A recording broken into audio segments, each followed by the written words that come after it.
סוס. בסמית שנחרב, אנחנו בגולס, מה זה גולס? מה רציתי שיסביר לאותו כפרי? הגויים מציקים לך, הגויים עושים לך דברים רעים, זה גולס. מכים, שודדים, הורגים, זה גולס. ומה, בשביל זה לא צריכים לבקש שבסמית נשיבדש נחזור לארץ ישראל, שהשם ייקח את כל הגויים שם לפלשתינה, ואותנו ישאיר פה, אוקראינה זה מדינה טובה מאוד, יש שם מדינה פוריה, שומעים את זה, אז אנחנו צוחקים, כפרי, זה הסוג. ומה הסוג שלנו? מה אנחנו רוצים בעצם? אין ספין יום משיח, כן? תחזן עליהם, מה אנחנו רוצים משיח בעצם? מה אנחנו מחכים? למה אנחנו מצפים? באיזה גולס אנחנו היום נמצאים שאנחנו מבקשים כל יום גואל ישראל וגואל ישראל והשגולוני וגואל סבסיים? מה אנחנו רוצים? כסף שיהיה, מה אנחנו רוצים? כל הדברים האלה יהיו. יהיה שקט, יהיה שלווה, יהיה מדע ומציעים כרופו, יהיה לזכר זן, כל זה יהיה, אבל מה את זה אנחנו רוצים?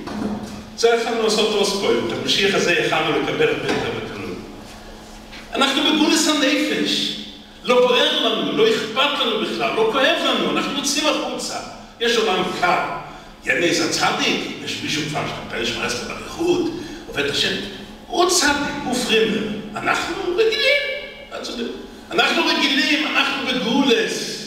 יהודים, אנחנו בגולס. אין לנו רק את ההרגשה. בדמיון שלנו גולס זה מצרי שעומד עם פרגון ומכה. בדמיון שלנו גולס זה הפוגרומים באוקראינה.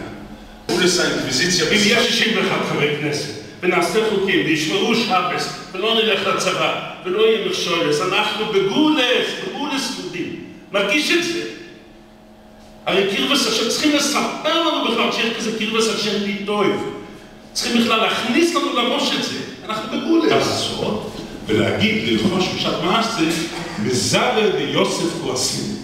אז כל המפורש משלבים מזרה ויוסף, אפשר לרמות את השיר, אפשר לרמות את המשגיח, סדום, ראש השיבה, ואפשר לרמות הרבה אנשים.